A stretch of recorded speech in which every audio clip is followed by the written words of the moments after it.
بارش کبھی کبھی زمین کو نہیں، انسان کے باطن کو بے نقاب کرنے آتی ہے۔ آسمان بادلوں سے بھرا ہوا تھا، بارش مسلسل برس رہی تھی، بڑی بڑی بوندیں زمین پر گرتی تو مٹی سے ایک بھینی سی خوشبو اٹھتی، مگر آج اس خوشبو میں سکون نہیں تھا، ایک عجیب سی گھٹن تھی۔ رشید بھیگتا ہوا قبرستان کے دروازے پر آ کر رک گیا۔ وہ نہ کسی جنازے کے ساتھ آیا تھا اور نہ ہی کسی عزیز کی قبر پر، پھر بھی وہ یہاں تھا، جیسے کسی نے اسے بلا لیا ہو۔ اس نے ایک گہری سانس لی اور اندر قدم رکھ دیا۔ بارش کی بوندیں قبروں پر گر کر ایک مدھم اور اداس آواز پیدا کر رہی تھی، جیسے ہر قبر اپنی خاموش زبان میں کچھ کہہ رہی ہو۔ رشید آہستہ آہستہ چل رہا تھا، اس کے کپڑے بھیگ چکے تھے، مگر اسے احساس تک نہیں تھا۔ اس کا دل بے چین تھا، بے حد بے چین۔ اچانک اس کے قدم رک گئے۔ اس کی نظر ایک قبر پر جا کر ٹھہر گئی۔ وہ قبر باقی سب سے مختلف تھی، وہ پھٹی ہوئی تھی، مٹی ایک طرف سے چاک تھی، بارش کا پانی اس کے اندر جا رہا تھا، مگر عجیب بات یہ تھی کہ اس کے اندر اندھیرا نہیں تھا۔ رشید کا دل زور سے دھڑکا۔ یہ کیا ہے؟ خوف اس کے قدم روک رہا تھا، مگر تجسس اسے آگے کھینچنا چاہتا تھا۔ وہ آہستہ آہستہ اس قبر کے قریب گیا، گھٹنوں کے بل بیٹھا، ہاتھ کانپ رہے تھے، اور پھر اس نے اس پھٹی ہوئی جگہ میں جھانکا۔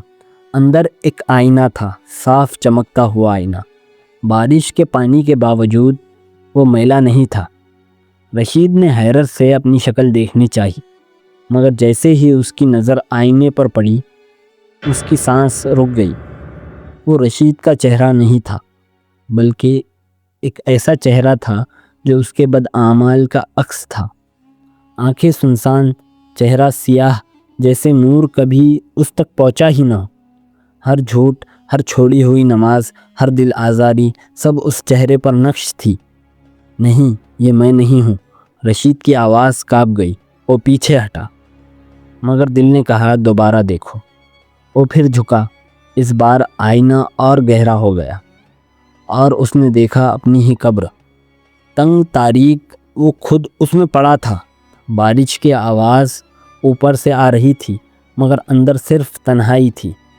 وہ مدد کے لیے پکار رہا تھا، کوئی ہے؟ مجھے بچاؤ، مجھے اس جگہ سے نکالو، مگر کوئی جواب نہیں آیا۔ رشید کی چیخ نکل گئی، وہ زمین پر گر گیا۔ بارش تیز ہو گئی، اس کے آنسو بارش میں چھپ گئے۔ یا اللہ، وہ روتے ہوئے بولا، میں نے اپنی زندگی ضائع کر دی، میں نے خود کو دھوکا دیا، لیکن تو غفور الرحیم ہے، مجھے معاف کر دے۔ وہ کچھ دیر اسی حالت میں بیٹھا رہا، سر جھکا کر، دل ٹوٹا ہوا تھا۔ پھر اس نے ہمت کی اور دوبارہ اس قبر میں جھانکا۔ آئینہ غائب تھا، اب وہاں صرف اندھیرا تھا، خاموش، گہرا، پرسکون، جیسے اسے ایک موقع دیا گیا ہو۔ بارش اب ہلکی ہو چکی تھی۔ رشید آہستہ آہستہ کھڑا ہوا، مگر اب وہ وہی انسان نہیں تھا۔ اس کے بعد اس کی زندگی بدل گئی۔ نماز اس کی عادت نہیں، ضرورت بن گئی۔ زبان میں سچ آ گیا، دل میں نرمی آ گئی، کیونکہ اس نے قبر کا آئینہ دیکھ لیا تھا۔